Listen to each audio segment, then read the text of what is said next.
Okay, so the rhetorical situation.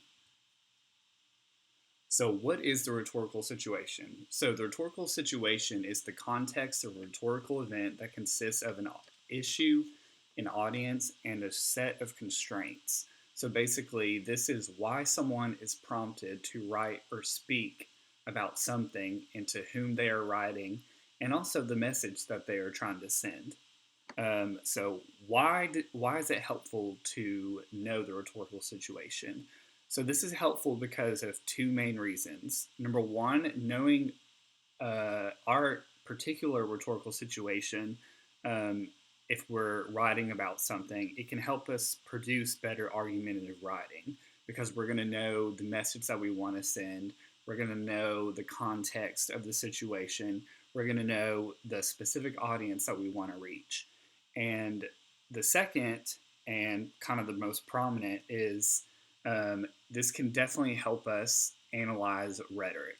So it can help us better analyze an argumentative text and better understand why an author's techniques work to instill a certain message uh, to a certain or particular audience. Okay, so we think of the rhetorical situation as a triangle. And it's a triangle because all of them overlap and affect one another, and that the points, so the purpose, the speaker, and the audience, are the most essential. The exigence and the context is outside the triangle because they are outside factors that influence the text itself.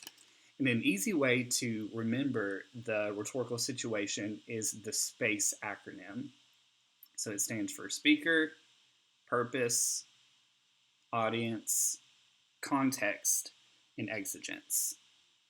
And then at the center is going to be the message. So this is the main idea that the writer is trying to put forth in the text. Okay, so first of all, the speaker. So, what is the speaker? So, the speaker is basically who is writing the text or who is saying the speech or whatever. So, the speaker, here are some questions that we can help guide us to understand the speaker. So, who is the author of the text? What do we know about the person? How does the writer's values, beliefs, or needs develop in a text? So, in other words, when we read the text, what kind of values, beliefs, or needs are instilled within that text? How would you characterize the writer after you're done reading it? The next one, how does the writer want to come across? This is called their persona. So, when we think of a speaker, kind of think of the speaker as someone who wears a mask. Okay, when they're trying to reach a particular audience, they want to come across a certain way to that specific audience. Okay, and this person may or may not actually be this way, but regardless, they want to come across a certain way so that they can reach their audience. So while you're reading a text, think about what aspects of their personality come through and why they would want those aspects to come through. And then another one, a super important one, is how do they build credibility with their audience? And this is ethos. So again, the relationship between the speaker and the audience is crucial. So it's all about the perception that they get from the audience.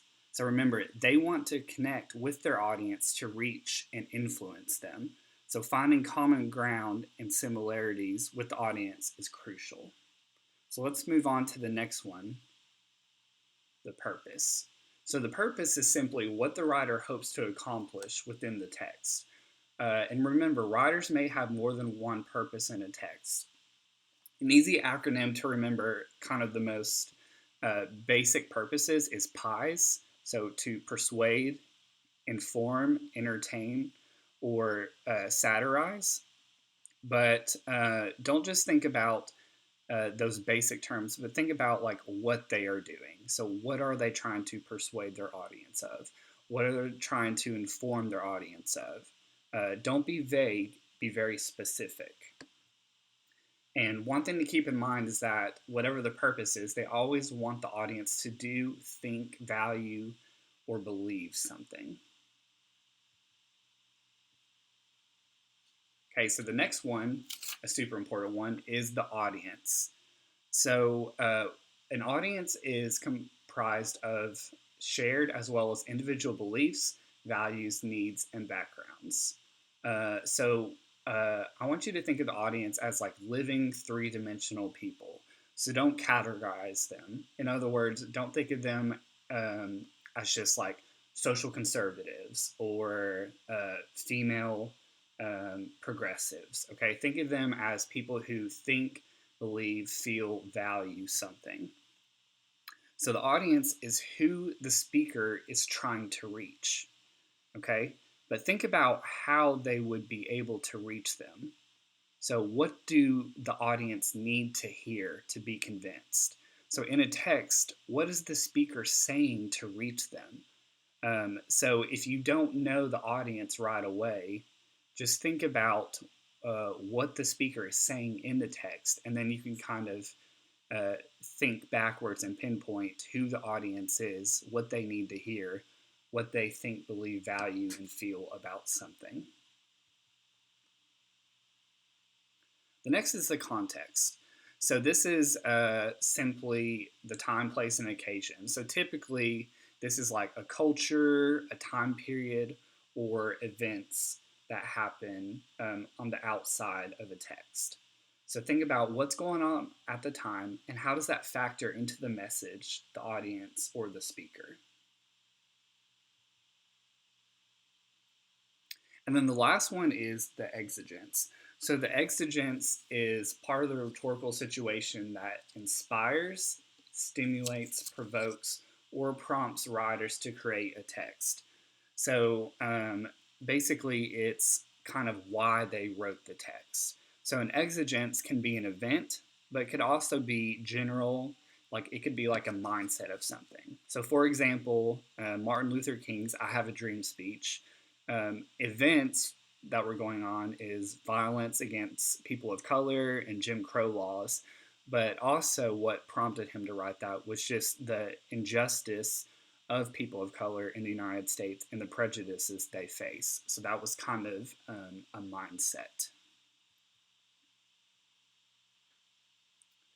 Okay, so to practice this, I'm going to have you guys read Queen Elizabeth's speech to troops at Tilbury.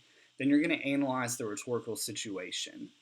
Um, so that's the prompt, and then right here is the background. So on the exam, sometimes we are able to figure out parts of the rhetorical situation from the background. So I want you guys to take a time to read the background of this, and then I want you to pinpoint specific details that kind of give us hints as to what parts of the rhetorical situation we might see. So go ahead and pause the video, and then we'll talk about it.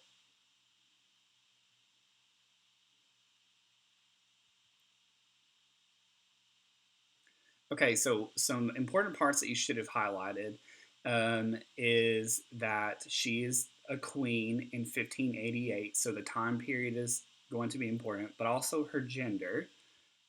She's the Queen of England, and she's speaking to land forces, so she's speaking to an army in preparation for repelling the expected invasion by the Spanish Armada. So we know that this is important because her soldiers are about to go into battle, but they are also about to go into battle with the Spanish Armada, which, you know, knowing history, was one of the most feared navy at the time period.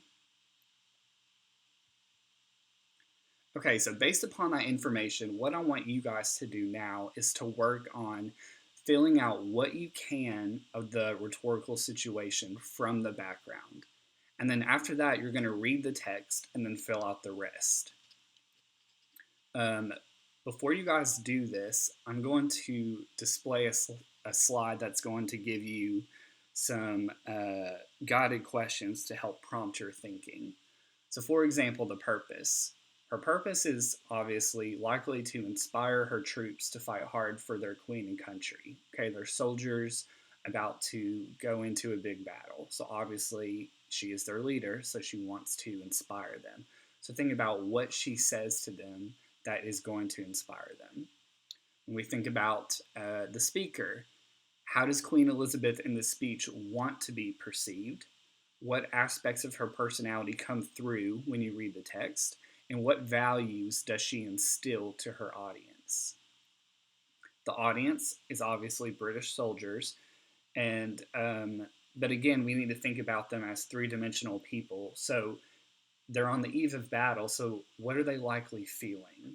And what values do they have? What do they need to hear from their leader?